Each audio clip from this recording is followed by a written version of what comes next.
Warahmatullahi wabarakatuh. Perkenalkan, nama saya Rian Muhammad Akbar dengan NPM 2220275 dan anggota tim saya yaitu ada Panji Purnomo Adi dan Alim Asyifuddin.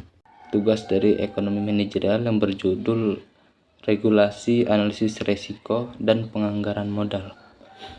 Poin pertama itu ada peraturan pemerintah untuk mendukung dunia usaha dan melindungi konsumen, pekerja, dan lingkungan hidup. Lalu ada eksternalitas dan regulasi dan peraturan utilitas umum, anti monopoli, peraturan pemerintah tentang struktur dan perilaku pasar. Lalu ada penegakan undang-undang anti monopoli dan gerakan deregulasi, peraturan persaingan internasional, dan pengaruh perpajakan terhadap keputusan bisnis. Lalu selanjutnya ada peraturan pemerintah yang membatasi kompetisi. Itu ada perizinan, pastikan tingkat kompetensi minimum. Lalu ada pembatasan masuk dan paten, penggunaan eksklusif suatu penemuan selama 17 tahun.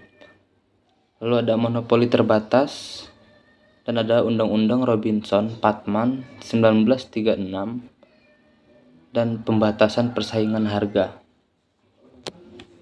Selanjutnya ada perlindungan konsumen, yaitu poin pertama ada Undang-Undang Makanan dan Obat tahun 1906, Undang-Undang Komisi Perdagangan Federal tahun 1914, Undang-Undang Pelabelan Gizi 1990, Undang-Undang Perlindungan Kredit Konsumen tahun 1968, lalu ada Komisi Keamanan Produk Konsumen dan Undang-Undang Pelaporan Kredit yang Adil tahun 1971, dan ada Undang-Undang Garansi tahun 1975. Lalu ada Administrasi Keselamatan Lalu Lintas Jalan Raya Nasional. Selanjutnya ada Undang-Undang Makanan dan Obat-obatan dan Komisi Perdagangan Federal. Yang pertama ada Undang-Undang Makanan dan Obat tahun 1906, yaitu melarang pemalsuan dan kesalahan pelabelan makanan dan obat-obatan yang dijual dalam perdagangan antar negara. Lalu ada baru-baru ini diperluas untuk mencakup komestik. Lalu ada Undang-Undang Komisi Perdagangan Federal pada tahun 1914, yaitu melindungi perusahaan dari metode persaingan tidak sehat yang didasarkan pada penafsiran yang salah. Lalu ada harga produk, negara asal, kegunaan produk, kualitas produk. Lalu ada Wheelerly Act tahun 1938 melarang iklan palsu atau penipuan. Oke, selanjutnya ada gizi konsumen, kredit, dan perlindungan produk.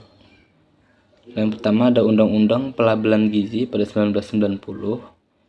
Itu ada Badan Pengawas Obat dan Makanan atau FDA. Lalu ada persyaratan pelabelan pada semua makanan yang dijual di Amerika Serikat. Lalu ada Undang-Undang Perlindungan Kredit Konsumen tahun 1968, yaitu mewajibkan pemberi pinjaman untuk mengungkapkan persyaratan kredit kepada peminjam. Lalu ada Komisi Keamanan Produk Konsumen, yang isinya ada melindungi konsumen dari produk berbahaya, memberikan informasi produk kepada konsumen, dan tetapkan standar keselamatan.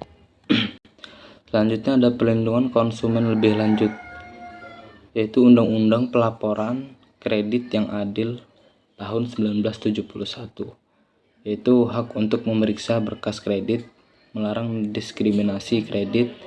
Undang-Undang Garansi tahun 1975 membutuhkan penjelasan yang jelas tentang jaminan. Lalu ada Administrasi Keselamatan Lalu Lintas Jalan Raya Nasional, menerapkan standar keselamatan lalu lintas. Lalu ada peraturan yang melindungi pekerja, Administrasi Keselamatan dan Kesehatan Kerja, ada standar keselamatan di tempat kerja. Lalu ada Komisi Kesempatan Kerja yang Setara dan standar perekrutan dan pemecatan, dan ada hukum upah minimum. Dan ada perlindungan lingkungan. Badan Perlindungan Lingkungan atau EPA, yaitu yang mengatur penggunaan lingkungan, menegakkan undang-undang lingkungan hidup.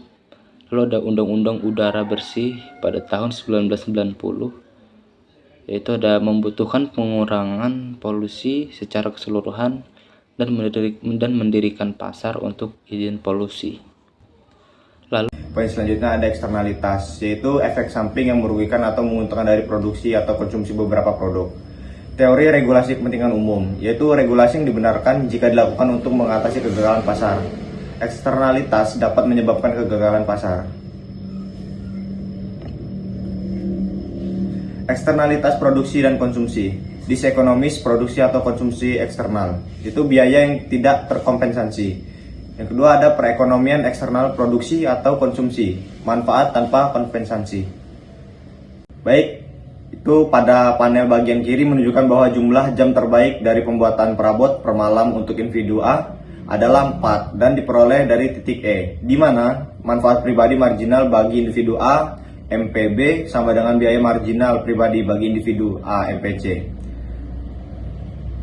Namun, pekerjaan dilakukan di malam hari oleh individu A juga menimbulkan suara dan biaya bagi individu B. Maka biaya sosial marginal diperoleh dari pekerjaan terbaik oleh individu A adalah 3 jam per malam dan diperoleh dari titik E. Poin selanjutnya ada mengatasi eksternalitas. Pertama ada larangan. Pelarangan dan aktivitas yang menimbulkan eksternalitas negatif. Kedua ada pajak, itu memungut pajak atas aktivitas yang menciptakan eksternalitas negatif. Yang ketiga ada subsidi, yaitu mendorong kegiatan yang menciptakan eksternalitas positif. Dan selanjutnya ada pembayaran sukarela dan merger. Baik, selanjutnya ada kurva pajak dan subsidi secara grafis. Yaitu panel bagian kiri menunjukkan bahwa tingkat optimal secara sosial atas 3 jam pekerjaan malam hari dicapai ketika pemerintah menerapkan pajak sebesar P sama dengan $3 per jam. Pada pekerjaan perkayuan di malam hari untuk individu A, ini menggeser kurva MPC naik sebesar $3 sehingga kurva MPC menyinggung kurva MPB di titik E, di mana MPB sama dengan MSB sama dengan MSC. Pada panel bagian kanan menunjukkan bahwa individu A dapat didorong untuk meminta atau mengonsumsi perbaikan rumah yang optimal secara sosial yang dihasilkan dari merawat pekarangannya selama 10 jam per minggu dengan memberikannya subsidi konsumsi sebesar sama dengan $3 per jam. Ini menggeser kurva MPB naik sebesar $3 sehingga MPB menyinggung kurva MPC di titik E, di mana MSB sama dengan MPC sama dengan MSC. Baik, selanjutnya adalah peraturan utilitas umum. Monopoli alami, kurva biaya rata-rata panjang perusahaan masih menurun ketika perusahaan memasuk seluruh pasar. Kurva biaya rata-rata jangka panjang atau LAC memiliki kemiringan negatif. Biaya marginal jangka panjang atau LMC berada di bawah LAC. Harga yang ditetapkan regulator sama dengan LAC. Contoh, perusahaan listrik, gas, air, dan transportasi lokal. Peraturan utilitas umum. Regulasi tak sulit dilakukan dalam praktiknya. Pengembalian yang terjamin memberikan sedikit insentif untuk mengendalikan biaya. Efek Avers-Johnson, efek AJ, yaitu tarif yang ditetapkan terlalu tinggi atau terlalu rendah dapat menyebabkan kelebihan atau kekurangan investasi pada pabrik dan peralatan oleh perusahaan utilitas. Yang terakhir ada regulatory lag atau 9-12 bulan. Baik, selanjutnya ada kurva peraturan monopoli alami. Itu komisi pengaturan biasanya menetapkan P sama dengan LAC sebesar $3 di titik G, di mana output adalah 6 juta unit per periode waktu dan utilitas produk publik mencapai titik impas dalam jangka panjang. Namun pada Q sama dengan 6 juta, P lebih besar dari LMC dan lebih banyak layanan diinginkan dari sudut pandang masyarakat. Tingkat output terbaik dari sudut pandang masyarakat adalah 8 juta per unit per periode waktu dan diperoleh dari titik H. Selanjutnya ada antitrust, peraturan pemerintah tentang struktur dan perilaku pasar. Yang pertama, Undang-Undang Sherman tahun 1890. Yang kedua, Undang-Undang Clayton tahun 1914. Yang ketiga, Undang-Undang Komisi Perdagangan Federal 1914.